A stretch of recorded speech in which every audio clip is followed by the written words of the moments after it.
제 전부들은 힘이 정도는 몸 전부가 되었다.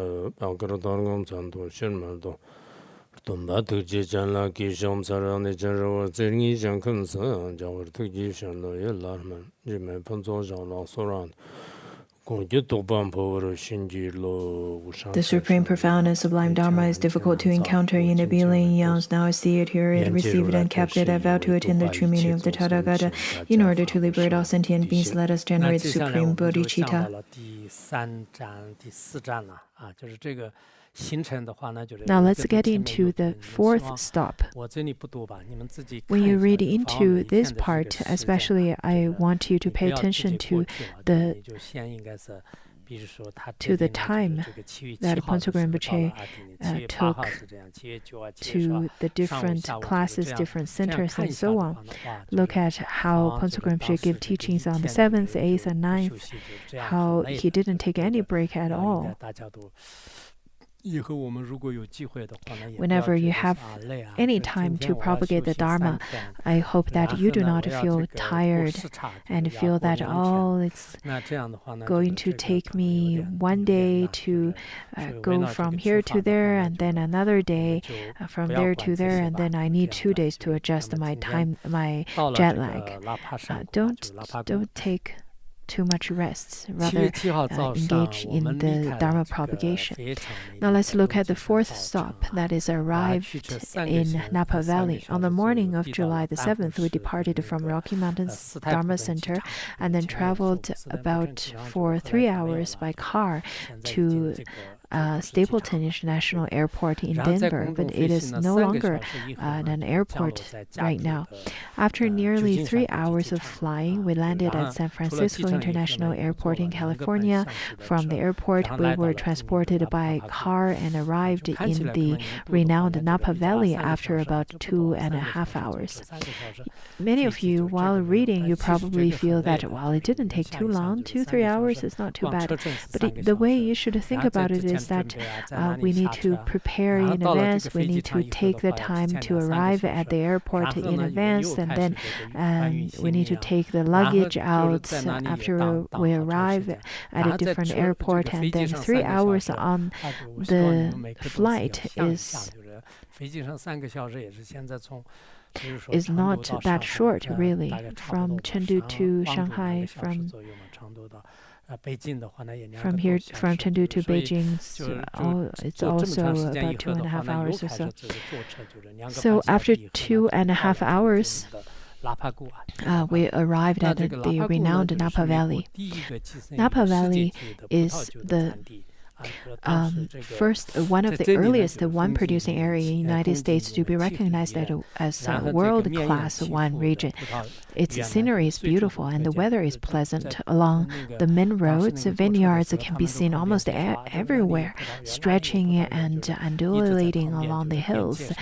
When we were sitting in the car, people over there were pointing and saying that, that's a vineyard, and that one is also a vineyard. In the 1980s, as vineyards from Napa Valley became known worldwide, tourism there began to grow rapidly. Since then, Napa Valley has become a hot tourist attraction in California, where visitors can enjoy a variety of wine and gourmet food, as well as many outdoor activities. There are people who have all kinds of cultural activities, dancing, singing, and art activities, all kinds of activities like such. In the late afternoon, as the sun was about to set, we arrived at Ati Ling in Napa Valley. I really enjoyed Ati Ling. Unfortunately, I heard that Ati Ling is no longer existent there. A few years ago, some people went there, and I heard that it's no longer a Dharma center. The place that Pontsog Rinpoche stayed had been sold to others. Tromge Jigme Rinpoche, son of Chagdud Rinpoche, he also later came to Larongar.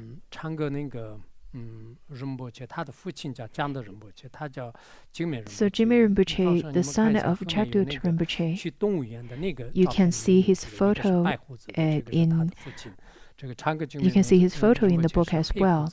The son has the black beard and the father has a white beard. I think he's in South America. That was his Dharma center. And it was the center was situated on a beautiful hillside where the environment was quiet and the landscape pleasant. Tall, lush trees surrounded the center, and the dense foliage almost completely enveloped the building. Dappled light and shadows played across the ground as beams of sunlight filtered through the gaps of foliage, which gave me the impression of a dream.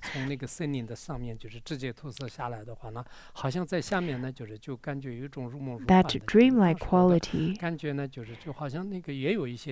was quite vivid. I remember there were lots of large trees, and it really felt like the Dharma center is situated in a large forest, also similar to my experience of herding the yaks and also building tents within forests.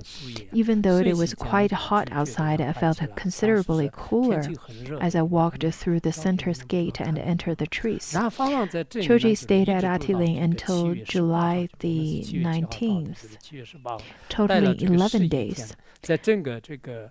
The longest duration at any location in North America.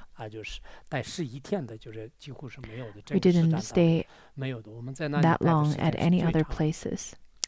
Very close to Ati Ling was Lincoln Theater at the Veterans Home in Yountville, California, and this was the large venue where Yidzhin Norbu and other members of the entourage would give many empowerments and teachings in the days to come. A few years ago, I also wanted to visit the Lincoln Center again, but it was a little bit too far. San Francisco.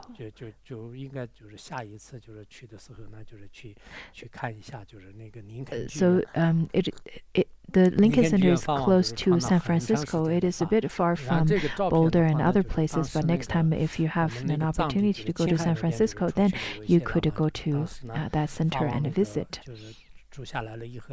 A few other lamas from Qinghai and from different places also came to visit. Some lamas also accompanied Rinpoche to Canada. They only stayed in North America for a short period of time. Their English was not that great, but better than us. Some of those lamas are in Taiwan, some in US still. Last year I also video conferenced with a few of them. On July the 8th, we took a day tour to famous San Francisco, one of the most recognizable and distinctive cities in the U.S., as well as being vibrant, artistic, and creative.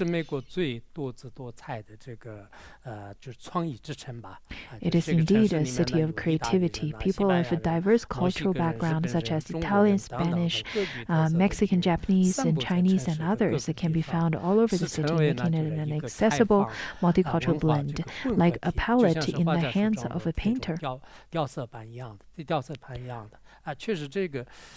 Sometimes we would think that if a place could harbor different people from all over the world, I think we usually would feel quite envious of that inclusiveness.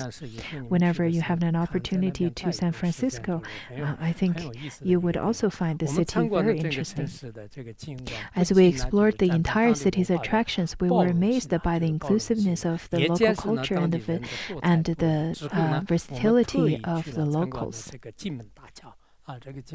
Afterwards, we paid a visit to Golden Gate Bridge. A lama from Larangar also, sometimes he would call me and he would tell me that, oh, I'm living at atop of Golden Gate Bridge in San Francisco. It is so beautiful, so pleasant. The weather is wonderful. It is just like a Sukhavati. And whenever he tells me that, I would joke with him that if you you are so drawn to that, then you won't be able to generate any mind of renunciation, and you won't be able to be reborn in Sukhavati. And then he said that, well, I'm drinking tea and I'm also singing the Doha songs of Ati, and it is so wonderful. He apparently has a small cabin somewhere he could overlook the Golden Gate Bridge. The bridge is constructed, or the construction of the bridge was completed in 1937. It is around 2.7 kilometers long, and its towers are 227 meters tall, while its excellent design and distinguished color make it one of the most aesthetically pleasing bridges in the world. I think back then it was the longest, or the tallest back then, but not sure about now. Unfortunately, its 75-meter high deck also is the site of many suicides. Just like the suicide forest in Japan, every year many people would go to those forests and commit suicide. Some said that they are able to find over hundreds of deceased in that forest of suicide. In 1937, nearly 3 months after the bridge was completed, a World War I veteran committed suicide by leaping off the bridge. He was the first who created such dependent arising. At the time we visited, we were told that nearly 1,000 people had committed suicide from that bridge. That was the statistics from the records and so on. Usually in Tibet, what the Tibetans would do if there are inauspicious places like such and people would commit suicide, many prayer flags and money rocks would be placed. When those kinds of auspicious objects are placed, then some of those ghosts or spirits would no longer interfere with that area anymore. Those non-humans would no longer be gathered around those places. Otherwise, the non-humans would create obstacles and create those kinds of negative energy to people. It is said that the suicide forest has that energy of drawing people to go there, and then people over there would lose their autonomy and then commit suicide. So over here, we softly chanted Avalokiteshvara mantra for the deceased people and then returned to Ati Ling fairly late that night. Let us now practice the Purpa Sadhana and then rededicate merit together.